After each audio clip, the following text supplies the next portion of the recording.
I knew I was done the second I saw the reflection in that glass wall, me standing there in my worn blazer, clutching a notebook, and him, sprawled in the CEO's chair like he'd been born into it. The kid wasn't even the CEO. He was the CEO's nephew, freshly imported from whatever frat house he'd been haunting, and apparently he thought running a 15-year veteran out the door was his rite of passage. He didn't motion for me to sit. He just leaned back, crossed his arms, and smirked like a man about to deliver a line he'd been practicing in the mirror all morning. Be grateful for your last $3,800 paycheck, he said, dragging out the numbers like he was savoring the taste. It hit me in the gut, not because of the money, but because of the precision of the insult. $3,800, not $4,000, not even a rounded number. He wanted it small, deliberate, something that screamed, "You're not worth a full month's dignity." And he said it loud enough for the admin outside to hear. My 15 years of designs, late nights, and the kind of solutions that had kept the company afloat during two separate crises, all reduced to a sarcastic pat on the head. I didn't flinch, didn't give him the satisfaction of a reaction. Instead, I looked at the check like it was a coupon for free fries and slipped it into my folder. A nod. Thanks for letting me know, and I was already halfway out the door. By the way, small break here. I don't usually say this, but apparently 97% of people who listen to stories like this don't actually subscribe. Wild, right? If you're in that 97%, hit that button. Keeps the team caffeinated enough to dig up the good ones. I passed three coworkers on the way to my desk, each suddenly very interested in their screens. One pretended to cough into a coffee cup. Another started typing like he was trying to set a new world record. Nobody wanted to be associated with whatever execution just happened in the glass box. The nephew had that effect, smug confidence, that came from never having had to fix a single real problem in his life. At my desk, I opened the bottom drawer, pulled out the cardboard box I'd hoped I'd never need, and started filling it with my life's work in desk form. The framed photo of the founder shaking my hand after my first big patent approval. The mug my old team got me that said design which in crooked letters. The small stack of prototype sketches I'd kept, not because I needed them, but because they reminded me why I ever cared about this place. Through the corner of my eye, I saw him stroll past.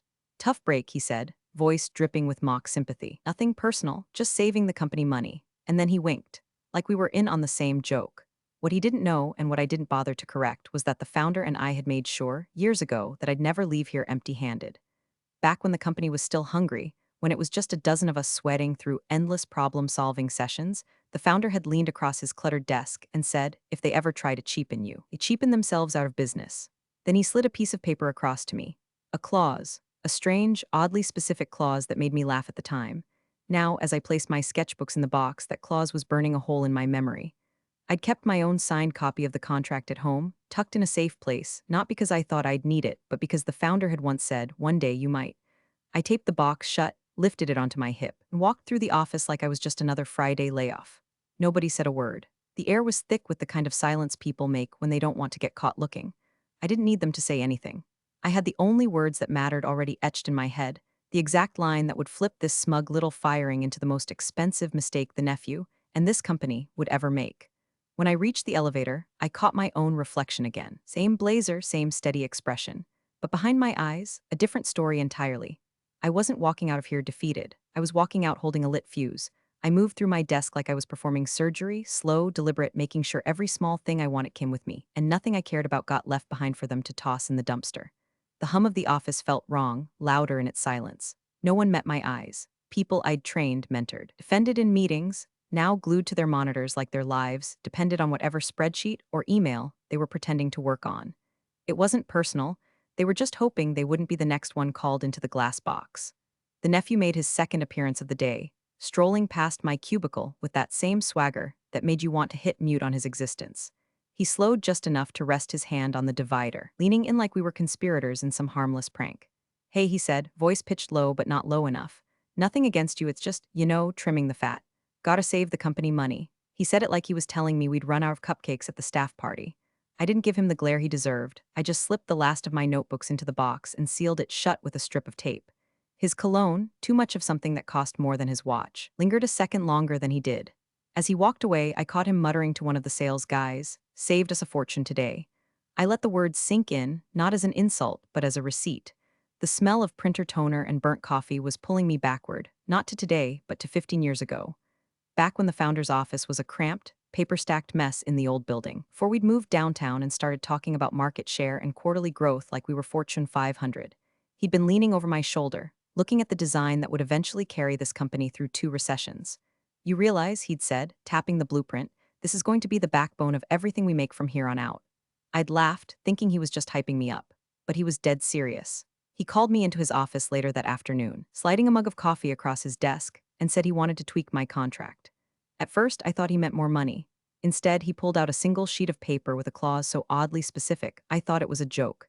This one's just for you, he said. You built this thing. If they ever try to cheapen you, they cheapen themselves out of business. We'd both laughed then, not realizing how sharp that line would sound echoing in my head 15 years later. I'd signed it without hesitation, figuring it was just a founder's sentimental gesture. But as I stood there now, with a cardboard box under my arm and the nephew's smug little cost-saving victory ringing in my ears, that clause felt less like sentiment and more like a loaded weapon I'd been carrying without knowing it. I took one last look at my desk, the space where I'd solved problems at 2 a.m., where I'd sketched ideas on napkins that later turned into million-dollar products. It was stripped bare now, just beige laminate and a tangle of cables. They'd think I was walking out quietly. They'd think this was over. But the truth was, I'd already started writing the ending in my head. And when it came, it wouldn't be quiet. It would be expensive. I didn't look back when the elevator doors closed. By the time I hit the parking garage, the office was already just a stale memory I'd be erasing soon enough. The box of my things sat on the passenger seat, seatbelt strapped across it like I was driving home with something fragile. In a way, I was. The air outside was cold enough to bite, and I let the silence of the drive settle in, only the low hum of the engine filling the space where all the fake sympathy and half-hearted goodbyes had been. 10 blocks from the office, I pulled into my bank's drive-through, slid the $3,800 check into the tube, and watched it disappear like it was already someone else's money. That was the last thing they'd ever pay me on their terms. The deposit slip was still warm in my hand when I pulled out my phone and scrolled to a number I hadn't used in years, but always kept close. My lawyer, my real lawyer, not some cut-rate one-size-fits-all firm. This was the man who'd reviewed my first patent application, the one the founder and I had toasted over a decade ago. He answered on the second ring, voice steady and familiar. Haven't heard from you in a while. What's going on? I didn't waste time. Do you remember the founder's clause? I asked. A pause. You mean that oddball one about compensation thresholds? Exactly. I'm reading it to you now. I reached into the box and slid my personal copy of the contract from between two old project binders. The paper was a little yellowed at the edges, but the ink was still bold, each word a time capsule from the day we'd signed it. I read it aloud, word for word. If, at any point during the term of this agreement, the employee's monthly base pay shall fall below $4,000, all patents, designs, and intellectual property authored by the employee and currently licensed to the company shall immediately and irrevocably revert to the employee's sole ownership. When I finished, there was nothing but silence on the line. Then I heard him exhale, slow, deliberate. They're about to regret this. It wasn't the words themselves, it was the way he said them. Measured, certain. The same tone he used years ago when he told me we had a watertight case against a competitor who'd tried to rip off my design.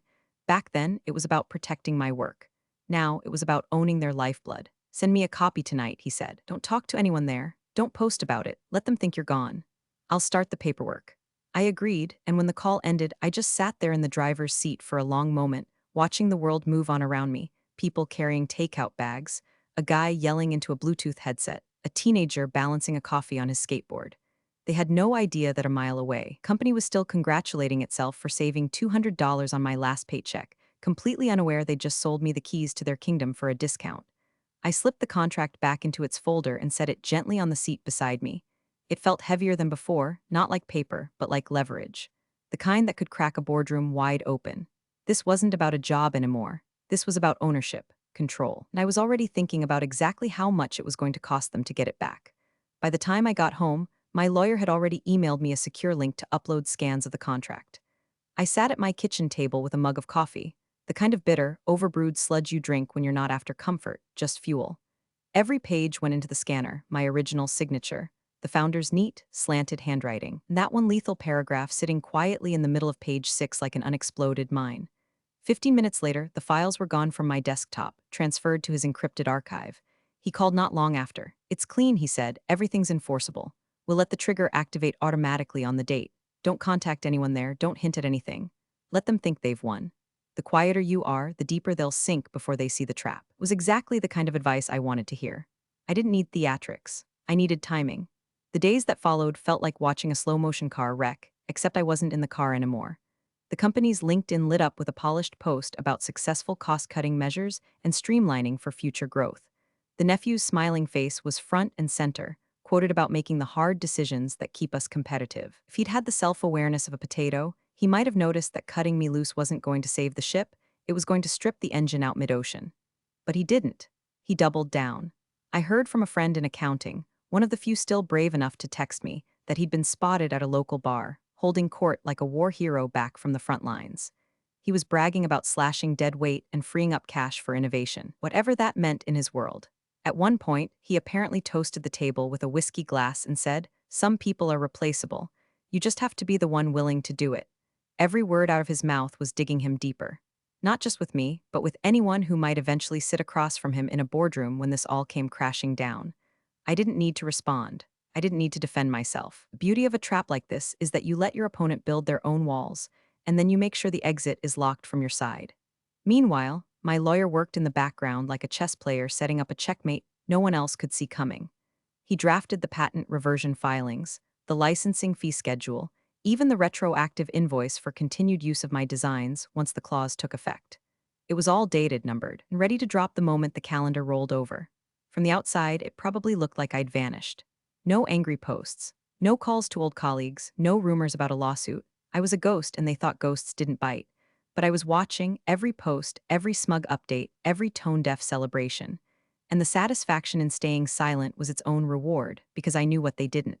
The second that clause triggered, their cost-cutting success would be the most expensive mistake in the company's history. The morning it happened, I woke up before my alarm. No anxiety, no dread, just that quiet alertness you get when you know something important is about to land in your lap. The date on my phone stared back at me like a finish line: 30 days since the $3,800 paycheck. 30 days since the Nephew's smirk. 30 days since they unknowingly reached under their own foundation and loosened the load-bearing bolts. By mid-morning, my lawyer called. His voice had that almost playful calm I'd only heard once before, back when we'd won a patent dispute so decisively that the other side's lawyers didn't even bother showing up to the final hearing. "It's done," he said. "The clause is active. Everything on that list, the patents, the designs, the derivative works, it's all back under your sole ownership. I filed the formal notice with the patent office, and they've acknowledged receipt. Legally speaking, they don't own the backbone of their business anymore." I leaned back in my chair, staring at the sunlight pouring across my kitchen floor. For a second, I almost laughed, not because it was funny, but because of how absurdly clean the whole thing was. No screaming matches, no courtroom drama, just a quiet flip of the switch. My mind pulled me back to the founder's office years ago, and this whole thing was just a hypothetical. He'd been leaning back in his chair, tie loose, staring at the first working prototype of the product that would change the company forever. "You know," he'd said, "people get cheap when they get comfortable. They forget what got them here. If they ever try to cheapen you, they cheapen themselves out of business." At the time, I'd smiled, thinking it was just a nice sentiment, a loyalty thing, but he'd been dead serious. Even tapped the contract with his pen and said, "This clause isn't for now, it's for later. You'll know when later gets here. Later was here." I opened my email and there it was, a clean PDF from my lawyer, subject line, confirmation of reversion of rights. My name bold at the top of the ownership line. Their company's name, now absent from everything that mattered. It was so simple it almost didn't look real. But it was. Every cent they made from those products, from that moment on, passed through a toll booth with my name on it. The strange thing was, I didn't feel the rush I expected. No triumphant music swelled in my head. No cinematic montage of revenge, just a steady, grounded certainty. The real strike wasn't today. Today was about reclaiming what was mine. The strike would be when they realized how much it was going to cost them to keep breathing through the lungs I'd just taken back. I closed the email, picked up my coffee, and looked out the window at the street below. People going about their business, unaware that a mile away, an entire company had just lost control of the one thing keeping it alive. I had the power now, and I wasn't going to waste it on making them squirm too soon. That part I wanted to savor. The facts went out just after lunch, one page, crisp and merciless. My lawyer had condensed months of potential legal wrangling into a single, airtight document, licensing fee schedule effective immediately. The heading alone was enough to make a CFO sweat. Below it, in clean bullet points, the terms were laid out like bricks in a wall they couldn't climb over. Annual licensing fee for continued use of all reverted patents, 7 figures, due at the start of each fiscal year. Retroactive usage fees, calculated from the exact date of my last paycheck, yes, the $3,800 one, right up to the present moment. Penalty interest for late payment, enough to make the finance department consider selling office furniture on eBay. There was no legalese to hide behind. No wiggle room. Just math and the brutal reality that without paying me, they couldn't make or sell a single unit of their flagship product. The fax machine on their executive floor spat out the page with its usual mechanical indifference. The nephew happened to be the one to pick it up. A receptionist later told me he barely glanced at it before smirking and saying, "Oh, this is cute," like it was some prank letter from a disgruntled ex-employee. He folded it in half and tossed it onto the corner of his desk, where it sat for a full 40 minutes. 40 minutes in which he bragged on the phone about how clean the layoff had been. 40 minutes in which he believed the game was over. Then the phone on his desk rang, direct line from the board chairman's office. Not his uncle, the CEO, the chairman, the man who'd been in the room with the founder when my clause was written all those years ago. "Bring that fax to me," the chairman said, his voice flat. The nephew, probably thinking it was a courtesy meeting, strolled down the hall with the paper dangling from his fingers. A junior assistant walking by swore she heard the door slam shut behind him. 10 minutes later, she heard raised voices. The chairman wasn't yelling, he didn't need to. That's the kind of man who could gut you with a whisper. But the nephew's voice kept climbing in pitch, like someone trying to argue their way out of a locked trunk. Inside that room, the board's legal counsel had already verified what the facts said. The patents were mine. The usage fees were enforceable. And without those patents, the company's assembly lines might as well be a row of idle lawn chairs. When the door finally opened, the nephew didn't strut out like he'd gone in. He looked pale, his phone clutched in one hand, the fax in the other, creased now from being gripped too tightly. He didn't head back to his office. He went straight to his uncle's, and the two of them stayed in there with the blinds drawn for the rest of the afternoon. I didn't need to hear what was said. I already knew. The trap had sprung, and for the first time since he'd sat in that glass office and smirked at me, the nephew understood that this wasn't about a paycheck. It was about ownership, and he just realized it wasn't his. The panic didn't start loud, it started with silence. The kind you only get in a boardroom when everyone is staring at the same document and no one wants to be the first to admit what it means. My lawyer told me later that the board's general counsel had read the facts twice, lips moving before finally looking up and saying, "This is airtight." From there, the scramble began. The patents weren't disputed. They weren't temporarily in question. They were mine, locked in under my name, fully registered with the U.S.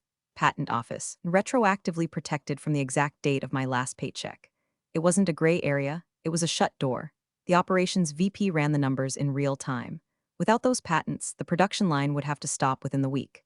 No production meant no shipments. No shipments meant breach of contract penalties from every major client on their roster.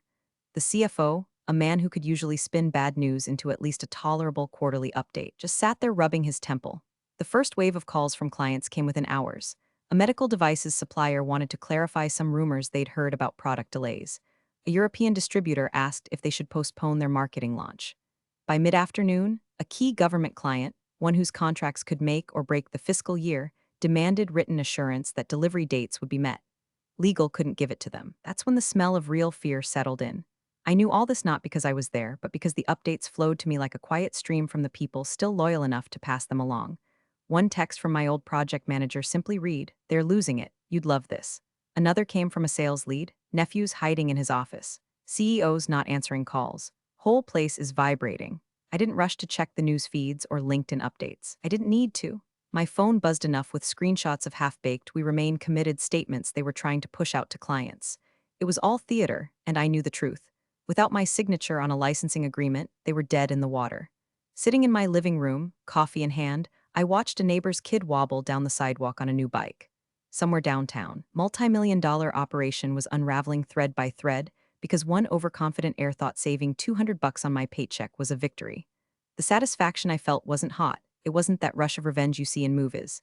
It was cold, precise, like holding a scalpel and knowing exactly where to make the cut. They were scrambling now, but the real conversation hadn't even started yet. That would come when they picked up the phone, not to issue a statement, but to beg for terms, and I already knew what those terms would cost. The first call came to my lawyer's office just after 9 the next morning. It wasn't the CEO, and it sure wasn't the nephew, it was the board's appointed negotiator, the kind of smooth talker they roll out when they want to look calm while their hair is on fire. He made a polite introduction, complimented my long-standing contributions to the company's growth, then slid into his real reason for calling. "We'd like to make this go away quickly. A lump sum wired today in exchange for full rights back to the company. We can have the paperwork ready in an hour." My lawyer didn't even need to ask me. "The licensing agreement stands," he told him. "It's non-negotiable. The terms have already been drafted and sent. If you'd like to proceed, the first year's payment is due in advance, along with retroactive fees." There was a pause, long enough that I imagined the negotiator pressing a finger to his temple. "The number you've proposed is substantial," he finally said. "It's designed to be," my lawyer replied and ended the call. That was their polite approach. The next one wasn't. Just after lunch, my phone rang from a number I recognized instantly. I let it go to voicemail, and sure enough, a text came seconds later. Pick up. This is important. I considered ignoring it, but the truth was, I wanted to hear him squirm. When I answered, the nephew jumped right in. No greeting, no pleasantries. Look, I know we've had our differences, but you're about to sink the entire company.